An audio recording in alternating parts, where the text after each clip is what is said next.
The greatest inflationary bubble in human history is on the verge of exploding, and Charlie Munger has strong opinions about how it will unfold. This video will explore how today's youth face greater challenges in accumulating wealth compared to previous generations. According to Charlie, we are on the brink of catastrophe, and the fallout could be even more severe than the economic crisis of the 1970s that Paul Volcker faced. Stick around to see what Munger has to say on this crucial issue. First, let's discuss the effects of money printing on global economies.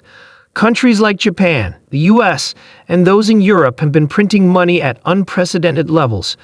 We've seen this happen before in other countries, and we know it leads to significant challenges. We may be closer to catastrophic trouble than we think, although the worst may still be far off. The situation brings to mind the words of Plato, who remarked on the dangers of growing populations and the loss of democracy in Greek city-states. The similarities to Latin American countries that overprint money are striking. Although we haven't yet faced the worst, we're seeing some extraordinary actions that leave us wondering whether we'll experience a situation like Japan's or something even worse. Many people look at Japan's money printing experiment with interest, but it hasn't been without its consequences.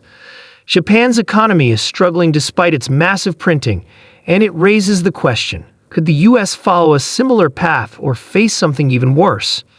While Charlie Munger acknowledges that we're living through extraordinary times, he also notes that we don't yet know what the final outcome will be. The increase in money supply and interest-bearing obligations creates a deceptive utopia for legislators, but such seductive policies are often misused. As Charlie says, it's best not to get too bogged down in the short-term fluctuations between stock indices or real estate trends. The focus should be on long-term survival strategies, learning to endure both periods of boom and bust.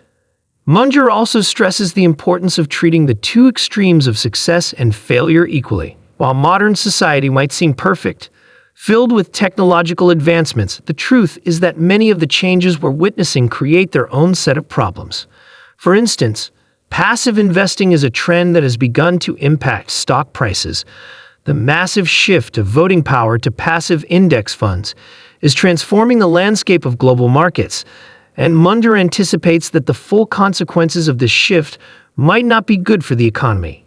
Even though we live in a strong economy with a technically advanced civilization, the replacement of jobs by robots, especially in sectors like China, raises concerns about the broader implications for the workforce. As for today's investment strategies, many people are asking questions about whether it's wise to go to cash now and wait for a better opportunity to invest later. Charlie's response to such concerns is revealing. He's never stockpiled funds in anticipation of future market conditions. Instead, he always focuses on investing in the best opportunities available.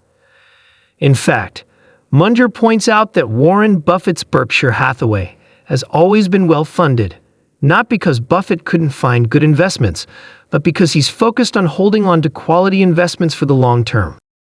Despite the market dip in early 2020, Munger notes that Berkshire continued buying stocks, particularly in Apple, because other investors were bidding up prices, making it an opportunity for them. Munger's perspective on investment is about focusing on what's best for the long-term future, rather than getting caught up in temporary fluctuations. He also reminds us that there's nothing wrong with having excess cash on hand. He advises stockholders to trust their advisors and to be mindful of inflation and other pressing economic challenges. Munger also brings up an important point regarding the political and economic dangers that inflation poses, particularly in countries like those in Latin America. As Charlie highlights, populist leaders often find they can vote themselves money by inflating the currency, and this can eventually lead to the collapse of democracies.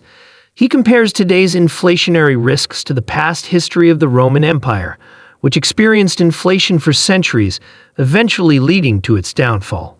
The danger of inflation remains a significant long-term threat, second only to nuclear war.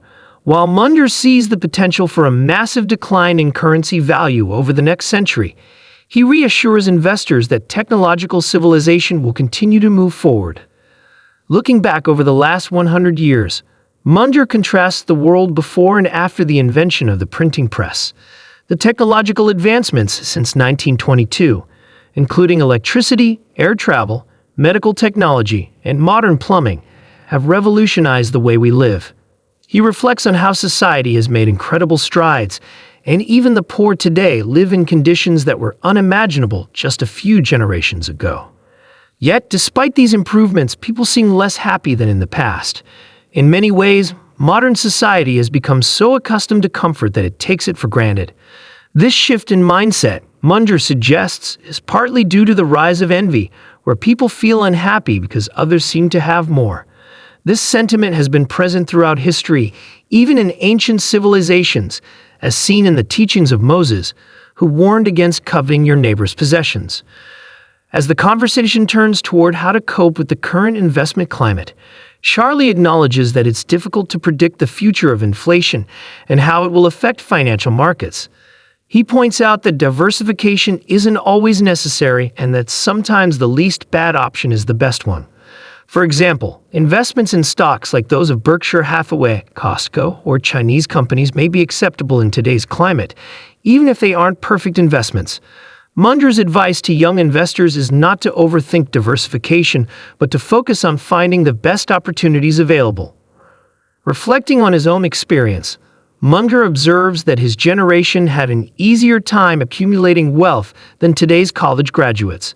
He suggests that young people should consider the costs of living in major cities like Los Angeles and prepare for rising income taxes.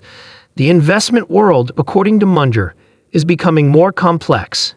And while diversified portfolios have historically provided good returns, the future may look much more challenging. For those who can, investing in hard-to-value assets might be a solution, but for most people, moderate investment strategies will be necessary.